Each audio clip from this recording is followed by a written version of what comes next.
T20 world cup को लेकर updates लगातार आ रही हैं और स्क्वाड्स आ रहे हैं। और अब स्क्वाड आया है एक ऐसे ग्रुप में जहां पर वैसे तो आपको बड़ी सिंपल लगेंगी चीजें, लेकिन चीजें बड़ी कॉम्प्लिकेट हो सकती हैं। अब इस ग्रुप में जो टीम जिसका हम जिक्र कर रहे हो, जो पूरे के पूरे जो है 15 मेंबर्स आ चुके हैं, वो है आयरलैंड। और आयरलैंड मतलब आप ऐसे भी देख सकते हो भाई, आयरलैंड इन द पास आपको जो है वर्ल्ड कप्स में बड़ी टीम्स को हराते हुए भी याद आती हैं। कहीं कहीं पर बड़ा साधारण सा परफॉर्मेंस याद आता है, जैसे कि 2022 इनके लिए अच्छी कैंपेन गई थी, लेकिन 2024 बहुत ऑर्डिनरी गई। 50 ओवर के वर्ल्ड कप में भी ये टीम जो है तगड़ी तगड़ी जो है रिजल्ट्स प्रोड्यूस कर चुकी है। चाहे वो पाकिस्तान, आपको याद आएगा जब बॉब वुलमर का पूरा वो हादसा हुआ था, या फिर जब इंग्लैंड को इन्होंने जो है इन इंडिया जब 2011 का वर्ल्ड कप हुआ था उस तरीके का रिजल्ट प्रोड्यूस किया था। तो अभी भी जो टीम आई है, टीम अगर आप देखोगे तो अच्छी है, लेकिन जो मैं ग्रुप का डिस्कशन कर रहा हूं कि जिस तरीके का इनका ग्रुप है वहां पर कैसे इनके चांसेस क्या कुछ बन सकते हैं, तो सबसे पहले इनकी टीम बताते हैं और फिर जो हम बात करते थे कि अलग अलग ग्रुप, ये ग्रुप ऑफ डेथ है, वो ग्रुप ऑफ डेथ है, बट ये सडनली ग्रुप ऑफ डेथ भी बन सकता है, या फिर आप इसको देखो यार कि लकी लॉस। जैसे आयरलैंड ने जब इससे बीता T20 वर्ल्ड कप जब हुआ था, यानी कि 2024 से भी पहले 2022 में जब T20 वर्ल्ड कप में मुकाबला इंग्लैंड इनसे हारी तो चैंपियन बन गई थी। तो कुछ उस तरीके से भी जो है रिजल्ट्स लोग देखते हैं कि क्या एक लकी लॉस है, इनके अगेंस्ट आ जाए तो आप चैंपियनशिप उठा लोगे। तो टीम आप देखिए, मतलब जो 2024 वाली टीम थी वहीं के सारे खिलाड़ी, 3 नए नाम हैं, बट जो नाम आप देख भी रहे हैं, पॉल स्टर्लिंग वहां पर हैं, कप्तान बीते वर्ल्ड कप में भी जो है इनकी कप्तानी कर रहे थे, और एक कह सकते हो कि इनका करियर भी इस वर्ल्ड कप के साथ जो है आप कहोगे खत्म होने वाली सिचुएशन पर है। T20 में पर्टिकुलरली, अब वनडे में कितना खींचते हैं, किस तरीके से क्या कुछ रहता है, लेकिन आप ये भी कहोगे कि थोड़ा सा जो परफॉर्मेंसेस की जरूरत थी वो नहीं आए, और यहाँ पर अगर आ जाए तो बहुत बढ़िया है। मार्क अडेर हैं, बाकी रोज अडेर भी वहाँ पर मौजूद हैं, बेन कैलिड्स, ये आप जो नई एडिशन की मैं बात करूँ कि 3 नई एडिशन उनमें से एक ही होगी। कर्टिस कैम्फर का आपको याद आएगा, बड़ा जबरदस्त 4 विकेट उन्होंने निकाल दी थी। फिर गैरेथ डेलनी मौजूद है वहाँ पर, जॉर्ज डॉक्रेल जो कि पहले एक स्पिनर के तौर पर नाम बनाया, फिर बैटिंग के दम पर खेल लेते हैं, जरूरत पड़ती है तो बॉल भी डाल देते हैं। मैथ्यू हम्फ्रीज एक और नाम जो हम कहने की जो नए नामों के एंट्री हुए। जॉश लिटिल गुजरात टाइटंस से भी खेले थे आईपीएल में, अभी भी अगर आप देखो तो एक ऐसा प्लेयर है कि जो खेल सकता है, ऐसी परफॉर्मेंस है। बैरी मैकार्थी फिर मौजूद है, हैरी टैक्टर, और हैरी टैक्टर के भाई जो एक और नई एंट्री है वो है टिम टैक्टर।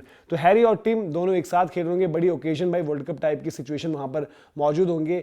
फिर लॉर्कन टकर जो है अच्छे आपके विकेट कीपर बैटर वहां पर उनकी तरफ से रहते हैं। देन फिर आप देखोगे तो बेन वाइट और उनके साथ साथ क्रेग यंग। तो ये इनके जो है 15 खिलाड़ी हैं जो हमने आपको बताई किस तरीके से इनका लाइनअप है। तो अगर आप देखोगे तो ठीक है, बढ़िया कॉम्पोजिशन आप कह सकते हो उनकी। और जो हम बात करते थे कि क्या ये ग्रुप ऑफ डेथ टाइप की सिचुएशन या फिर सिचुएशन ऐसे प्रोड्यूस कर सकते हैं, तो ये जो है ये टीम्स है दोनों की। जो हम बात करेंगे जिस तरीके से ऑस्ट्रेलिया श्रीलंका, इन दोनों की बात करें तो किसी एक की टेंशन बढ़ा सकते हैं अगर रिजल्ट प्रोड्यूस कर दे, क्योंकि T20 फॉर्मेट एक तो जब छोटा होता है तो चांसेस बढ़ जाते हैं।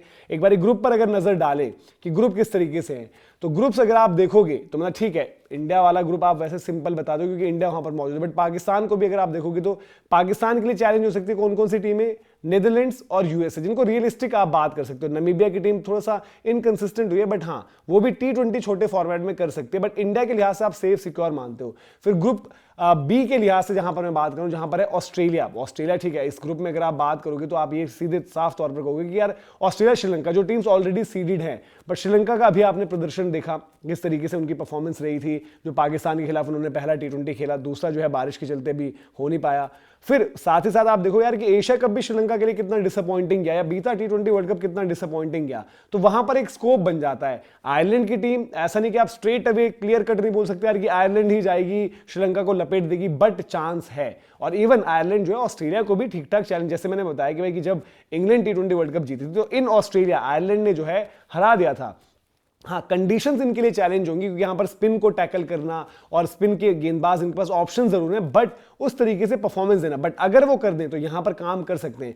फिर इवन जिम्बाब्वे की टीम को मैं कहूंगा कि इन कंडीशन में ज्यादा आप थोड़ा सा आंकोगे, क्योंकि सिकंदर रजा अगर आप फॉलो कर रहे हैं ऐसे T20, तो वहां पर देखो कुछ कुछ बॉलें उनकी ऐसे निकल रही है कि आपको लग रहा है ये तो पीक सुनील नरेन आ गए। तो स्लोइश सर्फेसेस में जिम्बाब्वे की टीम के पास जो बॉलिंग में वेराइटी है, तो जिम्बाब्वे की टीम भी यहां पर मिक्स में आती है। ओमान थोड़ा सा ये रहेगा कि ओमान किस दिन लड़ाई लड़ ले तो वही बड़ी बात है। तो ये दो ग्रुप्स में आपको समझ में आएगी क्यों मैं कह रहा हूं कि भाई यहां पर चीजें हो सकती हैं, क्योंकि आयरलैंड और जिम्बाब्वे ऐसी टीम्स है जो रियलिस्टिक होते हुए श्रीलंका को हरा सकती हैं। ऑस्ट्रेलिया को चैलेंज कर सकते हैं। हराने वाली बात तो देखो छोटे फॉर्मेट में अपसेट कभी भी हो जाता है, बट रियलिस्टिक जो मैंने पॉइंट यहां पर रखा है वो इंपॉर्टेंट है। फिर ग्रुप 3 अगर आप देखोगे तो वहां पर भी चीजें जिस तरीके से आप देखोगे वहां पर इंग्लैंड, क्योंकि इनका ग्रुप 3 में यहां पर जिस तरीके से परफॉर्मेंस वाली बात है, इंग्लैंड ने हाल फिलहाल में उतनी बेहतर क्रिकेट नहीं खेली, बट स्टिल इंग्लैंड को आप क्लियर वहां पर बोल दोगे। और प्लस इंग्लैंड को क्या है कि इंग्लैंड को अभी तक एज ऑफ नाउ की बांग्लादेश वाला मुद्दा चल रहा है, बट अभी इनके मैचेस जो थे इन इंडिया थे, और वेन्यूज इस ग्रुप के अगर आप देखो तो आपको ईडन गार्डन्स कोलकाता और मुंबई वानखेड़े जो कि हाई स्कोरिंग वेन्यूज है, इंग्लैंड को सूट कर जाएंगे, इवन वेस्ट इंडीज को भी सूट कर जाएंगे।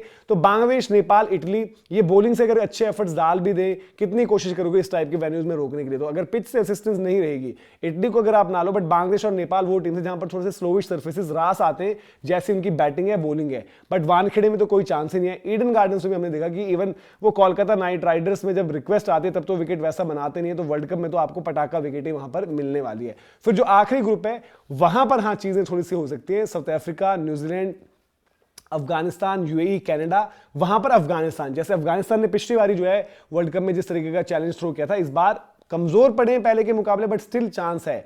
बट जो हमने बात करी इस ग्रुप की, जो हम पर्टिकुलरली इन फोकस है कि क्या वहां पर कोई अपसेट को उस तरीके की सिचुएशन आपकी हो सकती है, वो है आयरलैंड का ग्रुप। और आयरलैंड का स्क्वाड आ गया है, और इसीलिए हम चर्चा भी कर रहे थे। और आयरलैंड का स्क्वाड जो हम कह रहे हैं कि पिछले वर्ल्ड कप से लेकर इस वर्ल्ड कप में आपके 12 खिलाड़ी कंटिन्यू हो रहे हैं, तो वो कंसिस्टेंसी को बताता है। जो 3 खिलाड़ी आपके नए आए हैं, उन 3 खिलाड़ियों में भी आप देखो भाई जिस तरीके के प्लेयर्स हैं, उनके टैलेंट को लेकर जो है उनकी बात चल रही है, चाहे वो बेन कैलिट्स हैं, चाहे वो मैथ्यू हम्फ्रीज हैं, या फिर हैरी टैक्टर के भाई टिम टैक्टर हैं। आई थिंक अगर मुझे याद है कि अभी इनकी कोई सीरीज पता नहीं बांग्लादेश में हुई थी, कहां पर हुई थी, कुछ टिम टैक्टर ने कुछ अच्छी परफॉर्मेंसेस भी वहां पर दी थी। तो ये इनका स्क्वाड है, लाइनअप है, जिसमें आप कह सकते हो कि टैलेंटेड ग्रुप प्लस वहां पर जो है उनके पास वो एक्सपीरियंस भी अब थोड़ा बहुत ऐड कर लेते हो। एक्साइटिंग जरूर है टीम। हाँ, अगर इनकी विपरीत कोई चीज जाती है, जिसको जो सबसे बड़ा टास्क आज इनके लिए ओपोनेंट्स नहीं है बट कंडीशंस है, कि कैसे आप वहां पर जो है एडजस्ट होते हो, ये आपको देखना पड़ेगा कि एडजस्ट कैसे होते हो आप जाकर श्रीलंका की कंडीशन में। अगर आपने वो काम कर लिया एडजस्टमेंट वाला, तो आपके पास रियलिस्टिक चांस रहेगा। और इस ग्रुप की फाइट जो है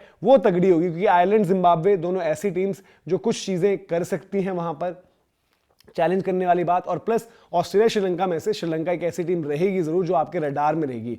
प्लेयर्स अच्छे हैं श्रीलंका के, श्रीलंका अपनी कंडीशन में खेल रही होगी। स्पिन बॉलिंग ऑप्शंस की वहां पर बात कर लो, धनंजय डिसिल्वा को भी लेकर आए हैं। बट जो हम बात करते हैं बार बार कि छोटा फॉर्मेट आपको एक अपॉर्चुनिटी प्रोवाइड करता है कि वहां पर जो है आप चीजें जो है आपके लिए खुलती हैं, कि आप जो है रिजल्ट अपने हिसाब से प्रोड्यूस कर सकते हो। भले ही आप कमजोर टीम, बट कलेक्टिवली अगर आपके पास इस तरीके का टैलेंट है, जैसे मैंने जिम्बाब्वे की बात कर ली, आयरलैंड, इवन बांग्लादेश जैसी टीम भी 2016 तो हम नहीं भूल सकते यार। 2016 में ऐसा था कि बांग्लादेश की टीम का बड़ा हवा था, बट इंडिया वाला मैच जो है वो लास्ट में फंस कितना गंदा गया था। तो ऐसी अपॉर्चुनिटीज यहां पर इनके पास रहेंगी, और वही अपॉर्चुनिटी जिम्बाब्वे को भी देखनी चाहिए। जिम्बाब्वे का भी स्क्वाड जो मैंने बोला कि in terms of conditions wise अगर आप देखोगे तो जिम्बाब्वे के पास टैलेंट भी अच्छा है, एक्साइटिंग, मतलब बेनेट को लेकर भी बात होती है वहां पर, रजा अच्छा कर रहे हैं। और ये जो जैसे इधर रजा हो गए, इधर स्टर्लिंग हो गए, मोस्ट लाइकली अपने जो है वर्ल्ड कप्स के करियर के लिहाज से आखिरी मैचेस, तो जरूरत इनकी ये है कि भाई अच्छी परफॉर्मेंसेस खुद दो एज लीडर्स, प्लस टीम से बेस्ट निकलवाओ और इतिहास रचो। तो ये थी इस ग्रुप की कहानी और आयरलैंड का स्क्वाड। आप बताइए रियलिस्टिक क्या आपको भी लग रहा है कि यहां पर अपसेट हो सकता है?